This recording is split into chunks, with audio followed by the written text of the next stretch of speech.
Itu dia tadi pemirsa ya, fakta-fakta tentang lendir manusia. Nah, kita masih berkaitan dengan lendir nih, ngomongin soal batuk. Batuk ada yang berdahak dan ada juga batuk yang kering, dokter ya. Tadi ada fakta dan mitos yang belum terjawab, dokter. Ini katanya batuk kering ini lebih beresiko menyebabkan iritasi pada saluran pernafasan. Ini fakta atau mitos, dokter? Ya, ini fakta ya. Fakta. Kenapa? Karena kita berusaha membatukkan terus kan.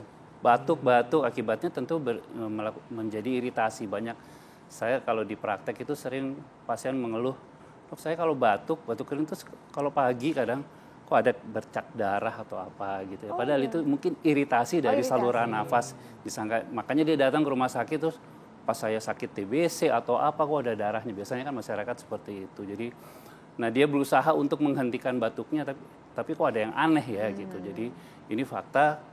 Karena apa? Karena batuk yang terus-menerus makin lama makin kuat gitu. Jadi mengiritasi saluran mensensitisasi nafas. ya? Iya, betul. Saluran pencernaan. Dokter, berhubungan dengan batuk berdarah. Tadi kan dokter bilang kadang-kadang iritasi bisa menyebabkan batuk berdarah. Kadang-kadang ini menjadi ketakutan masyarakat nih kalau udah timbul batuk berdarah udah tanda konotasi yang gimana gitu. Nah, gimana cara membedakan batuk berdarah karena iritasi atau penyebab lainnya? Ya, memang kalau batuk darah itu tadi menakutkan ya orang kita aja kalau lihat darah aja takut gimana gitu ya kan, meskipun dokter sekalipun membuat sesuatu yang yang bagaimana gitu. Jadi datanglah ke dokter, minimal kita lakukan kalau sebagai dokter ya tentu periksa fisik, kemudian ya radiologi ya periksa fototoraks ya ronsen ya kalau mamanya nanti kita temukan sesuatu tentu kita akan lanjutkan pemeriksaan yang lebih jadi memang harus diperiksa secara signifikan ya dokter ya. Periksa penunjang lainnya dokter ya tentunya ya. Oke. Nah dokter ini juga ada fakta dan mitos berikutnya dokter. Ini katanya infeksi virus, asma, udara kering, dingin itu menjadi penyebab batuk kering. Ini fakta atau mitos? Ya ini fakta ya. Fakta jadi bahwa nanti tadi saya sudah sampaikan di awal kalau batuk itu banyak faktor. Ya, salah satu tadi mungkin asma ya, mungkin nanti infeksi yang lain. Nah, batuk awalnya biasanya batuk kering dulu. Nah, kemudian nanti lama-lama kalau tidak ditangani dengan baik baru tuh tadi seperti di film tadi ada timbul lendir ya kita bermain lendir dahak. Akibatnya tadi karena kalau infeksi tidak diatasi dengan baik ya tidak diberi antibiotik umpamanya atau asmanya tidak ditangani dengan baik ya timbul lendir, batuknya makin bertambah hebat ya akibatnya ya susah untuk diatasi. Oke ya dokter ya. Nah ini masyarakat juga sering mengeluhkan nih.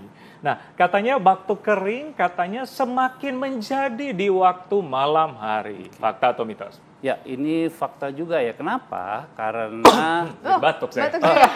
Batuk kering atau batuk dahak? Sebenarnya gini. Oke, silakan. Sebenarnya tadi kalau mamanya dia ada riwayat alergi, kalau asma memang dia umumnya gejalanya pada malam menjelang subuh.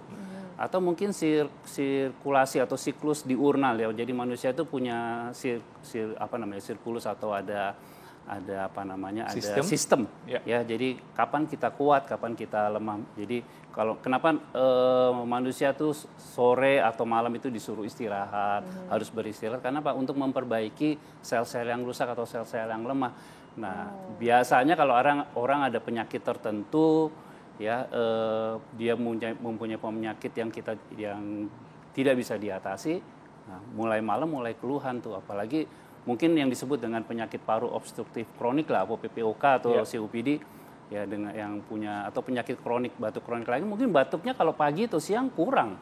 Tapi begitu malam menjelang subuh menjadi-jadi ya itu tadi karena siklus diurnal dari manusia. Oke, dan mungkin juga dari posisi kayak udah malam tadi kan biologisnya secara biologis juga kan, udah capek dan lebih dingin juga mungkin ya dokter. Kalau pengaruh udara tadi menurut Intan kan tadi ada pengaruh dingin itu gimana dokter? Bisa saja, tapi kan ada orang yang tahan dingin, ada orang yang tahan panas, jadi itu sangat individual. Tapi udara berpengaruh ya? Udara berpengaruh. Oke, ya dokter. Nah dokter, ini terkait dengan udara dokter dan musim nih dokter. Ini sekarang kan ini kan kadang panas, kadang dingin bisa kita sebut musim pancaroba ya.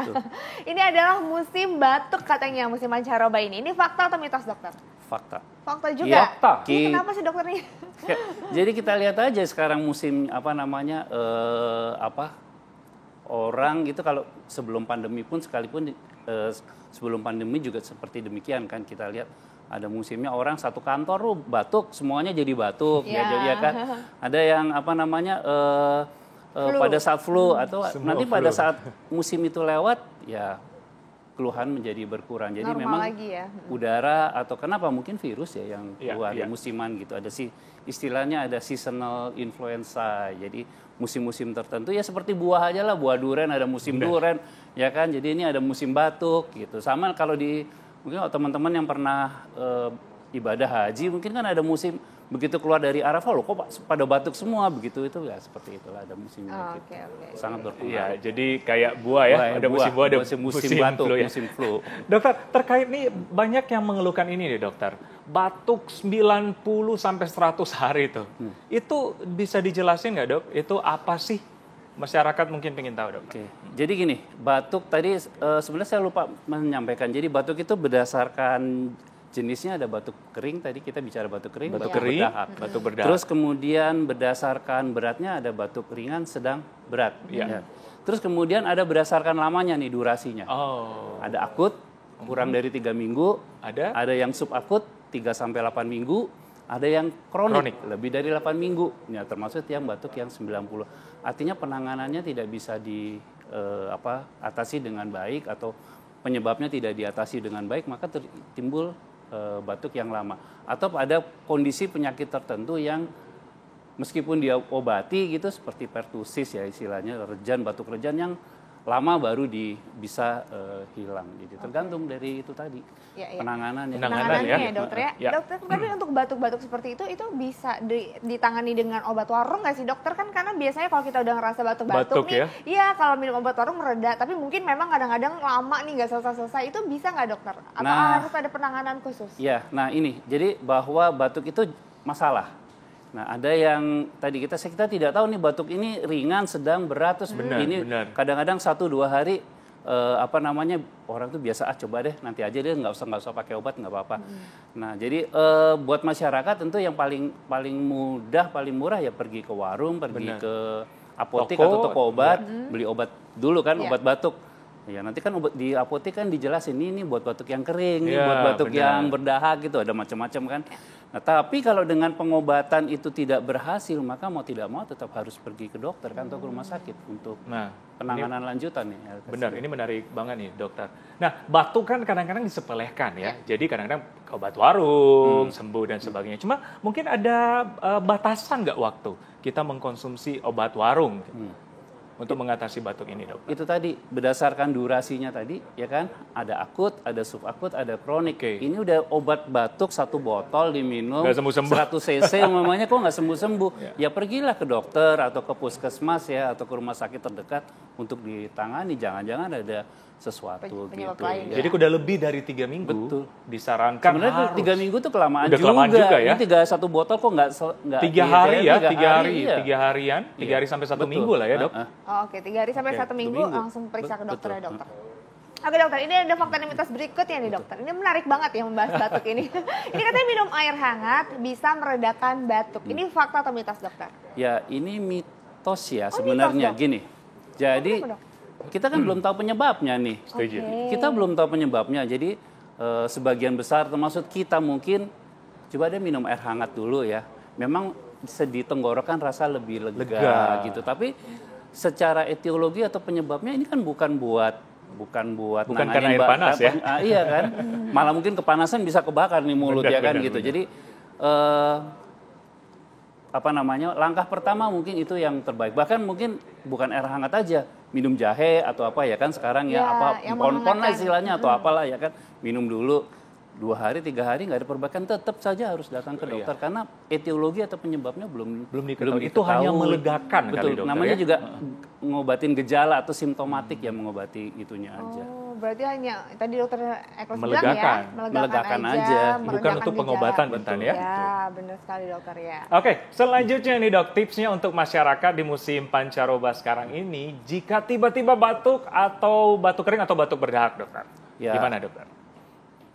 Kalau mamanya masyarakat biasa, mamanya ingin mencoba ya silakan mengatasi sendiri dengan pergi membeli obat batuk ya gitu. Kalau jauh dari pusat layanan, tapi saran kami datanglah segera ke dokter untuk diketahui penyebabnya. Kalau memang ini hanya gejala ringan atau tidak ada penyebab yang jelas ya bisa berobat jalan. Tapi kalau nanti diketahui ada penyakit yang berat atau sesuatu yang berat, tentu harus penanganan yang lebih lanjut. Jangan sampai nanti kalau usia lanjut, umpamanya terjadi ada tumor paru, umpamanya kan harus penanganannya lebih. Atau mungkin nanti ternyata tiba-tiba ada ditemukan di ronsen, oh ini gambarannya kok TBC gitu kan, penanganannya jadi jangka panjang gitu.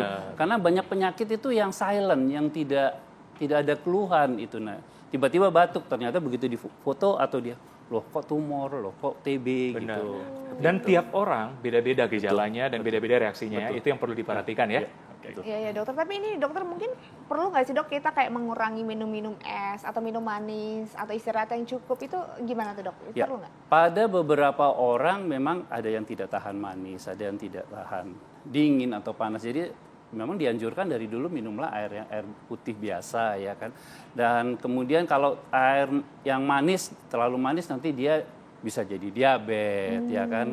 Kalau suka dingin nanti yang tidak alergi batuk. Yang suka panas juga dia yang biasa-biasa saja lah.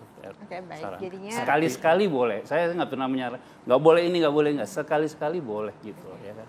Ada kan kalau orang tua melarang anak jangan minum es, nanti batuk. Iya. Nah, itu gimana? Kalau kalau dalam kondisi sehat sekali-sekali nggak apa-apa kan ya kan begitu. Tapi kita nggak jangan melarang terlalu itu. Tapi kalau sedang sakit ya tentu janganlah. Kalau kamu sedang batuk ya kurangin seperti itu. Ya, artinya tahu badan kita, tubuh kita, kondisinya seperti apa ya. Baik, terima kasih dokter. Sama-sama. Informasinya terima sangat kasih, luar dokter. biasa. Sama-sama Mas Elkes, Mbak Intan, sehat selalu. Terima kasih. Mudah-mudahan kita udah bisa membedakan dan bagaimana mengatasinya dokter Ekos ya. Benar, supaya masyarakat tidak ada yang batuk-batuk lagi. Oh, kecuali Intan lewat ya. Kenapa batuk ledek ya? Oke, Intan. Baik, kita akan membahas sesuatu lagi yang menarik nih yang berhubungan dengan herbal untuk mengatasi batu ginjal. Sesaat lagi tetap bersama kami di Hidup Sehat.